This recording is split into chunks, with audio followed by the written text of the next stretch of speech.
Hare Krishna Prabhu. My question is regarding free will. Free will. That free will you told that we should have not free will.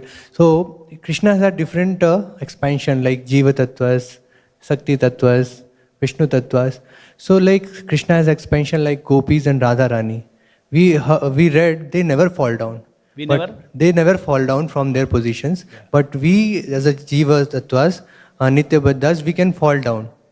So they also having free will to serve Krishna. We also have free will to serve Krishna. What makes the difference that they never fall down and we fall down?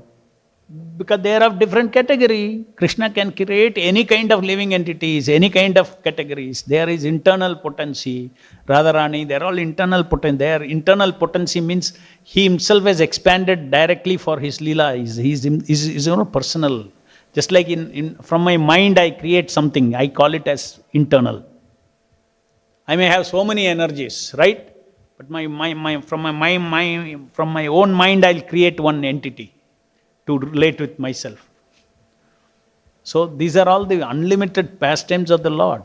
So Krishna can create any number of living entities, Nitya Baddha, Nitya Mukta, living entities, jivas of different types he can create. Why he created?